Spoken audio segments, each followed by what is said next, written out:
Weblex TV, ravi de vous retrouver. Cette fois, on va parler de l'imposition des revenus fonciers. Simplicité ne rime pas forcément avec efficacité.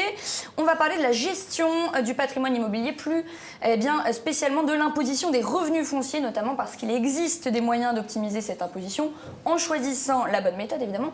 Quels sont-ils? Comment faire? Pour évoquer ce sujet, on accueille Franck Rigaudot, conseil en gestion de patrimoine chez Opti Finance. Bonjour. Et Jean-François Minguy, juriste chez Weblex. Bonjour à tous les deux. Alors, pour un propriétaire, encaisser des loyers, ça suppose, s'agissant d'un revenu, de les soumettre à l'impôt, évidemment. Franck Rigaudot, est-ce que vous pouvez nous rappeler comment ces loyers sont imposés? Alors, effectivement, les revenus fonciers est un revenu, effectivement, qu'on doit soumettre à l'imposition sur le revenu.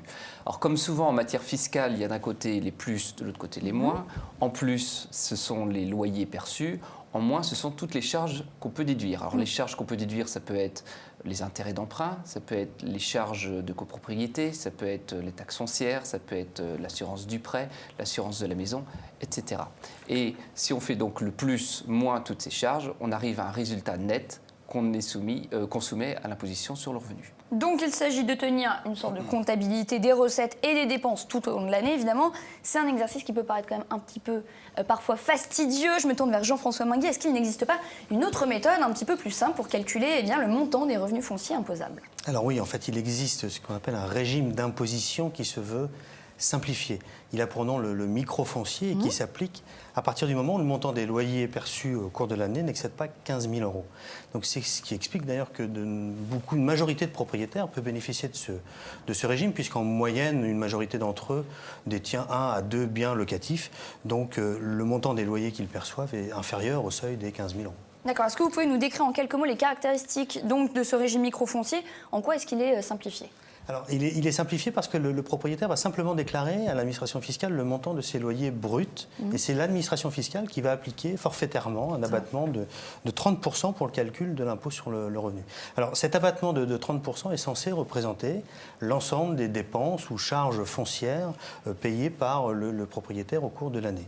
Alors, si on prend un exemple, on prend un propriétaire qui a un bien locatif, qui loue mensuellement 750 € par mois en charge. Ça fait un revenu, si je ne m'abuse, de 9 000 € par an. En appliquant un abattement de 30%, on arrive donc à un revenu imposable de 6 300 €. Alors concrètement, pour bénéficier de ce régime, qu'est-ce qu'il faut faire? Est-ce qu'il faut exercer une option spécifique ou alors il faut remplir une déclaration spéciale? Alors non, il n'y a strictement rien à faire et c'est en cela que ce régime est simplifié. Dès lors que le montant annuel des loyers perçus au cours de l'année n'excède pas donc ce fameux seuil de 15 000 €, le microfoncier s'applique de plein droit, s'applique automatiquement. Il suffit simplement pour le propriétaire de reporter sur sa déclaration, dans la case qui est prévue à cet effet, le montant brut des loyers encaissés. Et c'est l'administration fiscale qui va calculer forfaitairement cet abattement de 30%, qui va l'appliquer sur le montant du revenu imposable et va déduire donc cet abattement de 30%. Très bien. Du coup, Franck, la question se pose quand même de savoir si ce régime de microfoncier est toujours intéressant. Est-ce qu'on peut d'ailleurs renoncer à son application ou pas? Alors, c'est vrai qu'il ne faut pas toujours se laisser guider par la simplicité, puisque l'option pour le régime microfoncier peut s'avérer plus onéreux. Notamment lorsque l'ensemble des charges dont je vous parlais tout à l'heure est supérieur à 30%.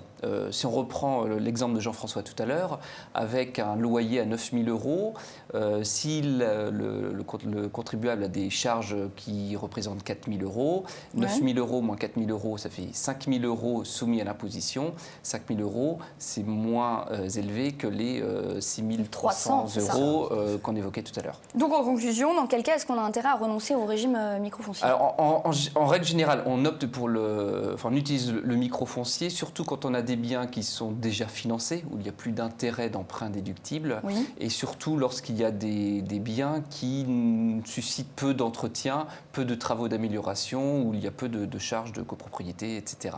Très bien. Merci messieurs pour votre éclairage sur l'imposition des revenus fonciers. On se retrouve très vite sur Weblex TV.